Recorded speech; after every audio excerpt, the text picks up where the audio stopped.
Hi, my name is Payton Burkhammer. And I'm Kiara Cohort. Welcome to Lowdown at the Movies. You clean that lab, you get out. She deaf? Mute, sir. She can hear you. The thing we keep in there is an affront. And I should know, I dragged it all the way here. We're so excited to be with you guys. This week we saw the movie The Shape of Water, brought to you by Guillermo Del Toro, who brought us movies like Pan's Labyrinth, Pacific Rim, Crimson Peak, and now The Shape of Water. This story is about a mute custodian named Eliza who works for a government lab facility and falls in love with a captured creature referred to as the Asset. This story is Beauty and the Beast meets Creature of the Black Lagoon. It's unique, compelling, and surprisingly scary at times.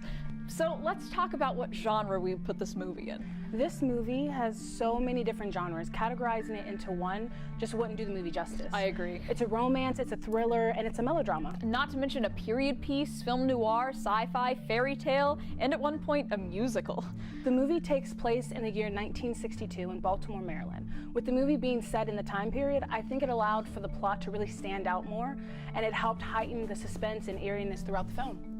This aspect definitely added to the terror that came from the main villain, Richard Strickland. Now, this is a scary dude, and he embodied all the American values of the 1960s. Strickland, played by Michael Shannon, portrayed the antagonist of the movie.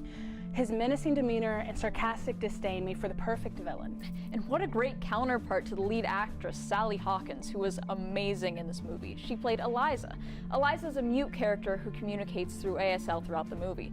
Her acting is just so expressive and beautiful, just like the language itself.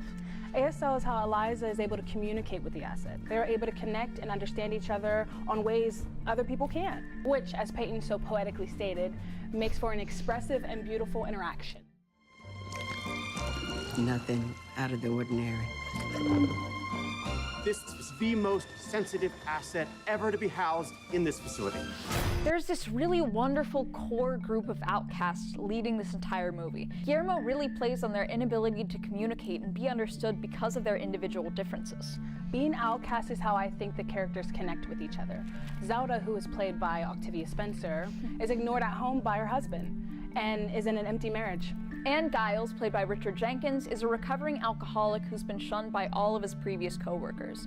He also deals with being homosexual in an unaccepting period in history. This movie sheds light on many social issues that we're still dealing with today.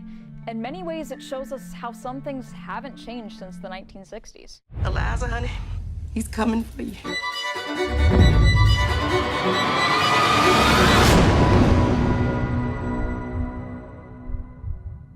And that was Lowdown at the Movies. See you guys next time.